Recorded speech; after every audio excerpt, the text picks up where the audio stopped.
what is today? Is it hump day? Oh my gosh, it is hump day. It's hump day in the house. It's hump day in the house. I'm not going to sing the song this morning. I'm battling allergies this morning. I was sitting out on my patio this morning, enjoying the crisp air. When I tell y'all, my daddy used to say, the hawk is out. I'm going to tell you, it was a mini hawk out there this morning. He always would say that when it was cold. It was a little bit chilly. I sat out there in my robe and had to go get my big robe. And then I got dressed and finished off my coffee sitting out there. And I had to put my sweater on because it was definitely chilly. But it was beautiful. I love it. I love it. I love it. Definitely feels more like fall this morning, although I think it's going to get really warm this afternoon. I wanted to just do a little card chat, if you will. Full disclaimer, I did a card chat twice this week for you all to be uploaded on Tuesday. I did the first one and realized that I had no volume. Did the second one and realized I had no volume because I keep forgetting that now my car is still plugged into the charger. I don't get volume and I don't understand. It all happened after the update. I guess I need to research it, but you know me, I have such a hard time sometimes doing certain things. And so I haven't researched it, but anywho, so I did 2 videos that were completely wasted. Very upsetting. Didn't get a Tuesday upload, so here it is Wednesday morning. And I'm saying to myself, you need to get this card chat out. Here we go. We're going to try it for a third and final time. What I wanted to share, chat about, if you will. First of all, I want to apologize because I feel like I should have come on sooner and talked about this. But I think because it was just such an overwhelming thing. And I sometimes feel like when people are faced with things over and over and over again, the more you talk about it, sometimes the worse it gets because it makes people keep reliving things. I think that's the approach that I took in my mind. But then, I don't know, it started weighing heavy on my heart that I just needed to come on, especially when I realized that Milton was brewing. And I thought, you know what? I need to share my concerns, my thoughts, and my prayers with you all. I messaged one of my subscribers last night who I know lives in Florida, but I don't know exactly where she lives in Florida. I just wanted to make sure she was okay. And then she mentioned that her brother was going to stay put.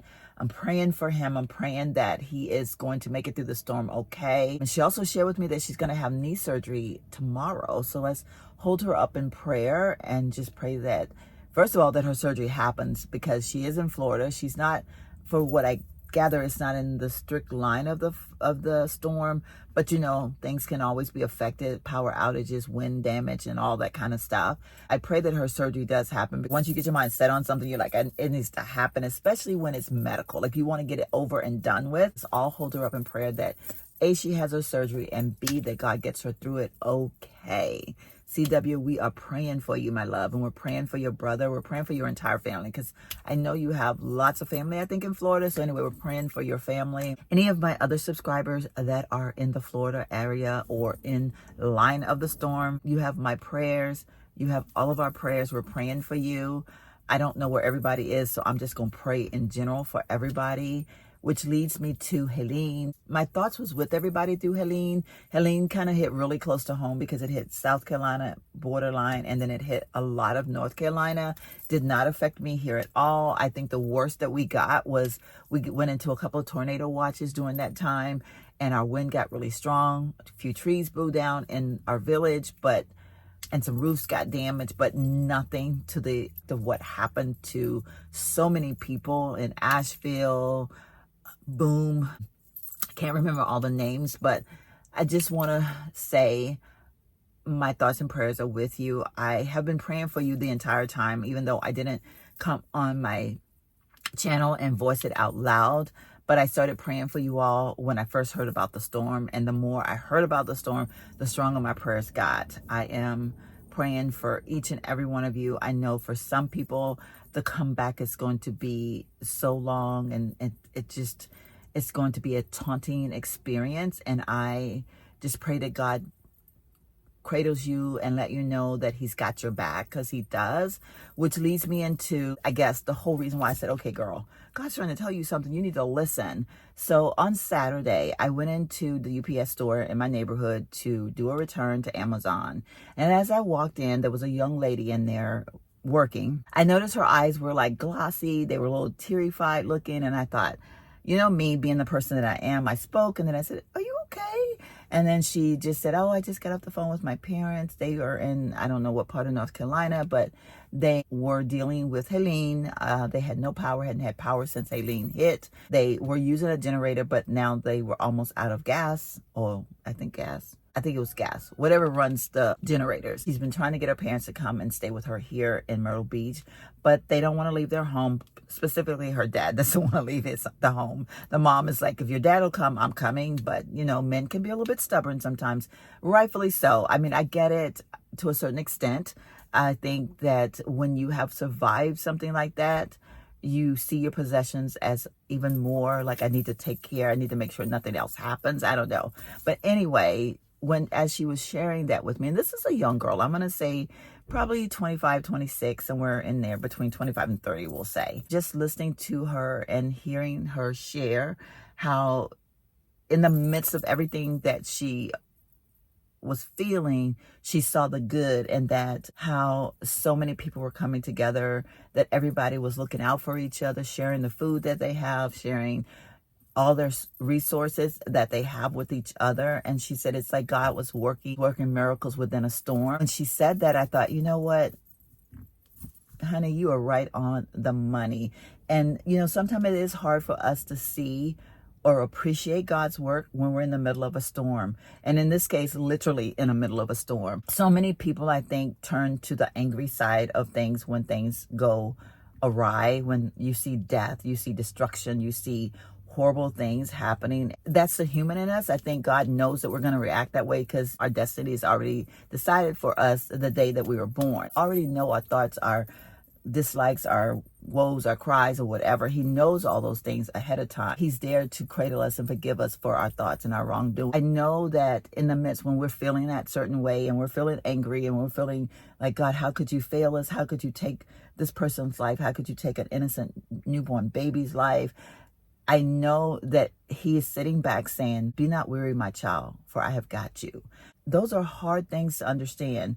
I myself personally, I know that for things that I've gone through in my life, I have definitely had my moments. And when I went through my divorce with my first husband, I literally had a moment where I was just like, you know what, God, I've did everything. I've tried to be a good person. This is what I get. I'm out here struggling, trying to make it as a single mom. Like, I was mad. You know what? My mom was praying for me in the background. God was looking at me saying, honey, you will be all right. And then one day, oof, I'm good. Like, I am so good. I saw the blessing in disguise when I saw certain things happening in my life that I knew would not have transpired had I still been married to my first husband. God he showed up and said, see what I've been trying to tell you, your hard-headed self. Just touched my heart so much to see that a young girl could see that. She mentioned how we need each other. It doesn't matter where we come from in life. It doesn't matter the color of our skin. It doesn't matter of our religious belief. It doesn't matter our political belief. It doesn't matter where we come from. We all need each other. And God is trying to let us know that he's trying to unify us and make us understand and love and respect each other. Girl was speaking powerful, and I don't even know if she even realized it, but I was so touched by what she said that it made me feel guilty that I hadn't come on and just shared with you all. Not that I could say to ever make anything that anybody is going through, it's not going to make it go away, but I just want you all to know that I am here. I am praying. I may not voice it all the time. I want to be completely transparent. I haven't edited like I needed to. I haven't commented like I needed to, because there have been a couple of days that I just went home and I got on my couch and I watched a little TV and I said, the heck with the house. I'm not trying to do anything because my brain is just tired. My body is just tired. This moving stuff has been kicking my butt. So I've been honoring my body and honoring my mind by just sitting back. I thought about doing a live yesterday because I wasn't going to have a video to post. And in the midst of me thinking about doing that live, I realized I was tired. And I realized that if I got on that camera, I was going to probably be on there for a good solid hour, which meant that it would put me behind in everything that I needed to do in the evening. So I just told myself, you know what, it's going to be okay. You can record at a later time. So here I am sitting in my car doing this quick little car chat moment. I hope that any and everything that I have said, that you have taken it to heart, and know that I love you so much. My prayers and thoughts are with you. For all of those who are suffering from Helene, and for those who are in the line of Milton, may it all work out to the good. I can't stress enough, or in my thoughts and prayers. If you did this far, please hit that subscribe button, turn on your notifications, give this video a thumbs up, and if you are a returning subscriber, you already know the love I feel for you. Oh, you know what? Before we go, comment the praying emoji. That one should be easy. Comment below if you made it through this video, and I will see you all in the very next one. Bye-bye.